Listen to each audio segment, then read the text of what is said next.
दोस्तों, मैं हूं मोहम्मद अली जिन्ना। मेरे ही कारण भारत पाकिस्तान बंटवारा हुआ था।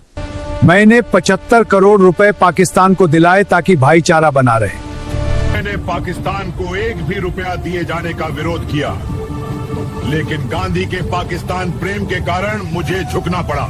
यह कहानी 1947 की उस तपती दोपहर से शुरू नहीं होती जब सीमा रेखा खींची गई थी, बल्कि इसकी जड़ें सदियों पीछे और हजारों मील दूर लंदन की उन गलियों में छिपी हैं, जहां एक नौजवान भारतीय अपनी पहचान तलाश रहा था। 25 दिसंबर 1876 को कराची के खारादर इलाके में एक बच्चे ने जन्म लिया। पिता जिन्ना भाई पूंजा एक संपन्न व्यापारी थे। उनका परिवार खोजा जाति से था, जिन्होंने सदियों पहले हिंदू धर्म से इस्लाम अपनाया था। उस बच्चे का नाम रखा गया मोहम्मद अली जिन्ना। जिन्ना बचपन से ही मेधावी थे और 1892 में वे वकालत की पढ़ाई करने लंदन चले गए। लंदन की आबोहवा ने जिन्ना को पूरी तरह बदल दिया। वे एक ऐसे अंग्रेज भद्र पुरुष बनकर लौटे जो नमाज से ज्यादा कानून की किताबों और सूट बूट की शान में यकीन रखते थे। लेकिन जब 1896 में वे भारत लौटे तो उनके पिता का कारोबार डूब चुका था। जिन्ना के पास न दौलत थी न पहचान, बस था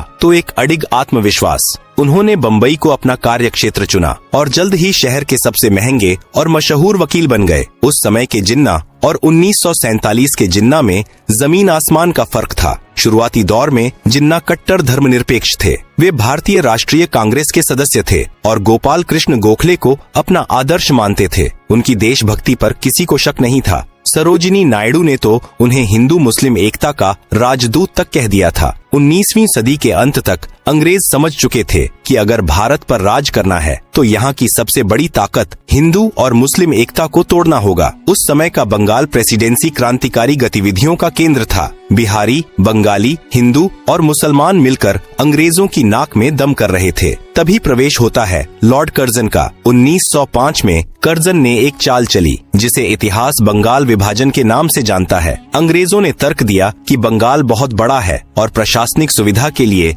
इसे 2 भागों में बांटना जरूरी है, लेकिन असलियत कुछ और थी। उन्होंने बंगाल को इस तरह बांटा कि एक हिस्सा मुस्लिम बहुल और दूसरा हिंदू बहुल। अंग्रेजों ने मुस्लिमों को यह सपना दिखाना शुरू किया कि इस नए प्रांत में उनकी अपनी सत्ता होगी। यह भारत की अखंडता पर पहला कुल्हाड़ी का प्रहार था। बंगाल विभाजन ने नफरत की वह चिंगारी लगा दी थी जिसे हवा देने के लिए अंग्रेजों ने 1906 में ढाका के नवाबों और मुस्लिम कुलीनों को उकसाया। 30 दिसंबर 1906 को ढाका में एक सभा हुई जहां अखिल भारतीय मुस्लिम लीग का जन्म हुआ। इसका मुख्य उद्देश्य मुस्लिमों के राजनीतिक अधिकारों की रक्षा करना बताया गया, लेकिन पर्दे के पीछे ब्रिटिश हुकूमत इस नई पार्टी को कांग्रेस के खिलाफ एक सुरक्षा कवच की तरह इस्तेमाल करना चाहती थी। दिलचस्प बात यह है कि उस समय जिन्ना मुस्लिम लीग के सख्त खिलाफ थे। उन्होंने लीग की सांप्रदायिक राजनीति की आलोचना की और कांग्रेस के मंच से एक राष्ट्र की बात की। इतिहास सिर्फ तारीखों का खेल नहीं है, यह इंसानी अहंकार की भी कहानी है। जिन्ना वकालत की दुनिया में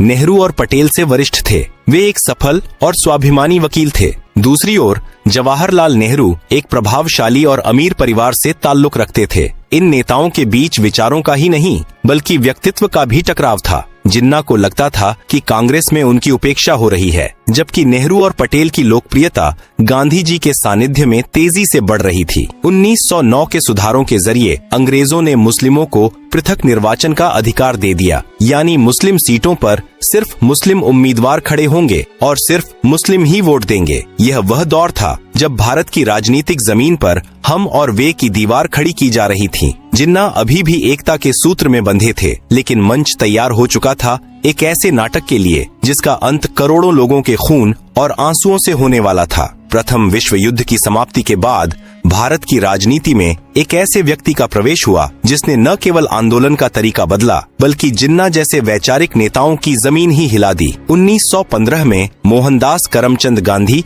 दक्षिण अफ्रीका से भारत लौटे। जिन्ना और गांधी दोनों ही वकील थे, दोनों ही गुजराती पृष्ठभूमि से थे, लेकिन उनके काम करने का तरीका बिल्कुल अलग था। जिन्ना बैठक कक्ष की राजनीति, कानूनी दलीलों और संवैधानिक चर्चाओं के कायल थे, वहीं गांधी जी ने राजनीति को बैठक कक्ष से निकालकर धूल भरी सड़कों पर ला खड़ा किया। 1916 में जिन्ना ने अपनी राजनीतिक सूझबूझ से लखनऊ समझौता करवाया। यह वह समय था जब कांग्रेस और मुस्लिम लीग एक ही मेज पर बैठे थे। जिन्ना को लगने लगा था कि वे हिंदू मुस्लिम एकता के सबसे बड़े पुल बन चुके हैं। लेकिन 1920 का दौर आते आते स्थितियां बदल गईं। गांधी जी ने असहयोग आंदोलन और खिलाफत आंदोलन को मिलाकर एक जन सैलाब खड़ा कर दिया। जिन्ना इस धार्मिक भीड़ वाली राजनीति से बेहद डरे हुए थे। उन्हें लगता था कि सड़कों पर उतरी भीड़ लोकतंत्र के लिए नहीं बल्कि अराजकता के लिए है। इसी वैचारिक मतभेद के कारण 1920 में जिन्ना ने कांग्रेस से इस्तीफा दे दिया। यह भारतीय इतिहास का वह मोड़ था जहां से रास्ते हमेशा के लिए अलग हो गए। कांग्रेस छोड़ने के बाद जिन्ना राजनीति में हाशिए पर चले गए। उन्हें लगा कि गांधी की आंधी में उनकी दलीलें खो गई हैं। हताश होकर वे लंदन चले गए और वहीं अपनी वकालत करने लगे। लेकिन भारत में मुस्लिम लीग का भविष्य धुंधला रहा था। 1930 के दशक में अल्लामा इकबाल और लियाकत अली खान जैसे नेताओं ने जिन्ना को वापस आने के लिए मनाया। जिन्ना को समझ आ गया था कि भारत की भावी राजनीति में अगर अपना वजूद बचाना है तो उन्हें मुस्लिमों का एकमात्र प्रवक्ता बनना ही होगा। वे भारत लौटे, लेकिन इस बार उनके हाथ में सुलह की चिट्ठी नहीं बल्कि पृथक पहचान का झंडा था। 1935 के भारत सरकार अधिनियम के बाद 1937 में प्रांतीय चुनाव हुए। ये चुनाव भारत के इतिहास में निर्णायक मोड़ साबित हुए। कांग्रेस ने जबरदस्त जीत हासिल की, जबकि मुस्लिम लीग को मुस्लिम सीटों पर भी करारी हार का सामना करना पड़ा। जिन्ना को उम्मीद थी कि संयुक्त प्रांत में कांग्रेस उनके साथ मिलकर सरकार बनाएगी, लेकिन जीत के नशे में चूर कांग्रेस ने लीग के साथ सत्ता साझा करने से इनकार कर दिया। कांग्रेस का तर्क था कि वे खुद ही मुस्लिमों का प्रतिनिधित्व करते हैं, इसलिए उन्हें लीग की जरूरत नहीं है। इस एक इनकार ने जिन्ना के मन में यह डर बैठा दिया कि आजाद भारत का मतलब हिंदू राज होगा, जहां मुस्लिमों की कोई सुनवाई नहीं होगी। 1937 की हार और कांग्रेस के व्यवहार ने जिन्ना को पूरी तरह बदल दिया। जो जिन्ना कभी शेरवानी पहनने से कतराते थे, अब वे कायदे आजम के रूप में उभरने लगे। उन्होंने एक खतरनाक विचारधारा तैयार करना शुरू किया। हिंदू और मुस्लिम केवल दो धर्म नहीं बल्कि दो अलग अलग सभ्यताएं हैं जो कभी एक साथ नहीं रह सकती। मार्च 1940 में मुस्लिम लीग के लाहौर अधिवेशन में पाकिस्तान प्रस्ताव पारित किया गया। जिन्ना ने अब स्पष्ट रूप से एक अलग देश की मांग रख दी थी। इसी दौरान सावरकर की हिंदू राष्ट्र की अवधारणा और अन्य संगठनों का उदय भी हो रहा था, जिसने जिन्ना के दावों को और खाद पानी दिया। अब लड़ाई केवल अंग्रेजों से आजादी की नहीं थी, बल्कि इस बात की थी कि उस आजादी का मालिकाना हक किसके पास होगा। सत्ता की यह भूख और सुरक्षा का यह डर अब एक ऐसी आग में तब्दील होने वाला था जिसकी लपटों में पूरा उपमहाद्वीप झुलसने वाला था। द्वितीय विश्व युद्ध के बाद ब्रिटेन की कमर टूट चुकी थी। लंदन में सत्ता बदली और लेबर पार्टी के क्लेमेंट एटली प्रधानमंत्री बने। वे जल्द से जल्द भारत को आजाद कर यहाँ के सिर दर्द से छुटकारा पाना चाहते थे, लेकिन भारत के भीतर नेहरू और जिन्ना के बीच की खाई अब इतनी गहरी हो चुकी थी कि उसे पाटना नामुमकिन लग रहा था। ब्रिटिश सरकार ने 1946 में 3 मंत्रियों को भारत भेजा, जिसे मंत्रिमंडल मिशन कहा गया। इनका उद्देश्य था बिना विभाजन के आजादी का रास्ता निकालना। मिशन ने एक अनूठा समूह प्रणाली सुझाया। भारत को 3 हिस्सों में बांटा जाना था। 2 समूहों में मुस्लिम बहुल इलाके थे, जबकि एक में हिंदू बहुल। जिन्ना ने इस योजना को मान लिया क्योंकि उन्हें इसमें एक छोटा पाकिस्तान दिखाई दे रहा था। नेहरू भी शुरू में राजी हुए, लेकिन एक प्रेस वार्ता में उन्होंने कह दिया कि भविष्य में इन समूहों की बनावट बदली जा सकती है। जिन्ना को लगा कि नेहरू उन्हें धोखा दे रहे हैं और आजाद भारत में कांग्रेस अपनी बहुमत के जोर पर समूह प्रणाली खत्म कर देगी। जिन्ना ने तुरंत अपना समर्थन वापस ले लिया। अब जिन्ना के पास केवल एक ही रास्ता बचा था, शक्ति का प्रदर्शन। 16 अगस्त 1946 यह भारतीय इतिहास का सबसे काला दिन था। जिन्ना ने प्रत्यक्ष कार्यवाही दिवस का आह्वान किया। उनका संदेश साफ था, अगर संवैधानिक तरीके से पाकिस्तान नहीं मिला तो हम इसे लड़कर लेंगे। बंगाल में उस समय मुस्लिम लीग की सरकार थी और हुसैन शहीद सोहरावर्दी मुख्यमंत्री थे। उस दिन पुलिस को छुट्टी पर भेज दिया गया और दंगाइयों को खुली छूट दी गई। कोलकाता की सड़कों पर वह हुआ जिसे सोचकर आज भी रूह कांप जाती है। अगले 72 घंटों में 5000 से ज्यादा लोग मारे गए। यह हिंसा नोआखाली और फिर पूरे बिहार और पंजाब में फैल गई। लाशों से लदी ट्रेनें और जलते हुए गांव इस बात की गवाही दे रहे थे कि अब साथ रहना संभव नहीं है। दंगों के बीच अंग्रेजों ने एक अंतरिम सरकार बनाई, जिसमें नेहरू प्रधानमंत्री और लियाकत अली खान वित्त मंत्री बने। यह सरकार नहीं बल्कि एक युद्ध क्षेत्र था। लियाकत अली खान ने वित्त मंत्री के रूप में नेहरू के हर फैसले में अड़ंगा लगाना शुरू किया। वे फाइलों को रोक देते थे और कांग्रेस के मंत्रियों को सहायक तक भर्ती करने के लिए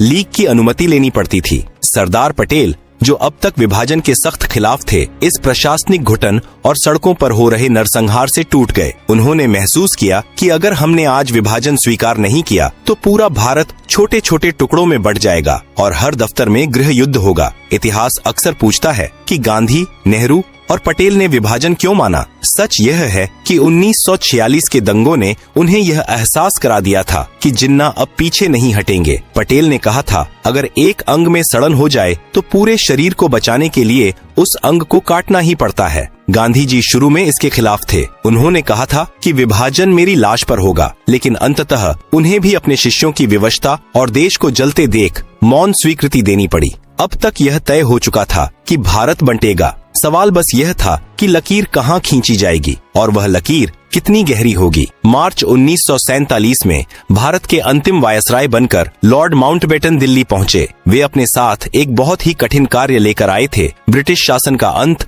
और सत्ता का हस्तांतरण। माउंटबेटन ने आते ही समझ लिया कि देश की नसों में सांप्रदायिकता का जहर इतनी तेजी से फैल रहा है कि अगर जल्द ही उपचार नहीं किया गया तो पूरा भारत एक लावारिस लाश बन जाएगा। मूल रूप से अंग्रेजों ने भारत छोड़ने की तारीख जून 1948 तय की थी, लेकिन माउंटबेटन ने इसे 10 महीने पहले खिसकाकर 15 अगस्त 1947 कर दिया। माउंटबेटन को डर था कि अगर वे रुके तो दंगों की आग ब्रिटिश सैनिकों को भी अपनी चपेट में ले लेगी। तभी प्रवेश होता है सिरिल रेडक्लिफ की, जो एक ब्रिटिश वकील थे और जिन्हें इससे पहले कभी भारत आने का अनुभव नहीं था। उन्हें केवल 5 हफ्ते का समय दिया गया ताकि वे दुनिया के सबसे जटिल भूगोल पर एक लकीर खींच सकें। रेडक्लिफ ने बंद कमरों में पुराने नक्शों और जनगणना के आंकड़ों के आधार पर कलम चलाई। उन्होंने यह भी नहीं देखा कि उनकी खींची लकीर किसी का आंगन 2 हिस्सों में बांट रही है या किसी के खेत को दूसरे देश में डाल रही है। पंजाब और बंगाल, जो कभी भारत के फेफड़े थे, उन्हें बेरहमी से चीर दिया गया। विभाजन केवल जमीन का नहीं था, वह भावनाओं,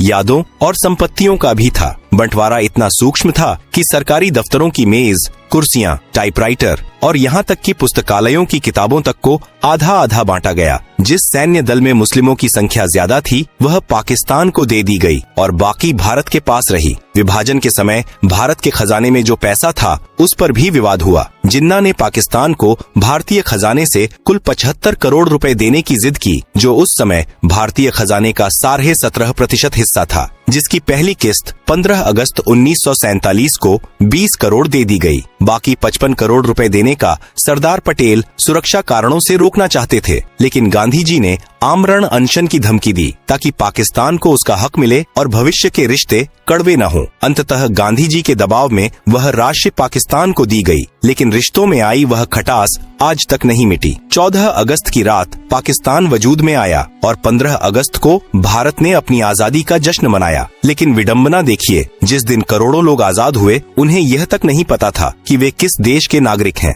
रेडक्लिफ ने अपनी सीमा रेखा की घोषणा 15 अगस्त को नहीं बल्कि 17 अगस्त को की थी। 2 दिनों तक पंजाब और बंगाल के सीमावर्ती इलाकों में लोग इस खौफ में रहे कि उनका घर लकीर के इस पार है या उस पार। जब लकीर खींची तो वह किसी घाव की तरह थी। रातों रात दोस्त दुश्मन बन गए। जो पड़ोसी कल तक एक दूसरे के सुख दुख के साथी थे, वे अब एक दूसरे के खून के प्यासे हो गए। विभाजन के बाद जो मंजर देखा गया वह मानवीय इतिहास की सबसे बड़ी त्रासदी थी। लगभग 1.5 करोड़ लोगों को अपना घर, अपनी जड़ें और अपनी पहचान छोड़कर भागना पड़ा। सड़कों पर मीलों लंबी कतारें थीं, हाथों में थोड़ा सा सामान और आंखों में अनजाना डर। सबसे खौफनाक मंजर था उन शरणार्थी ट्रेनों का। ट्रेनें जब स्टेशन पर रुकती थीं, तो वे यात्रियों से नहीं बल्कि लाशों से भरी होती थीं।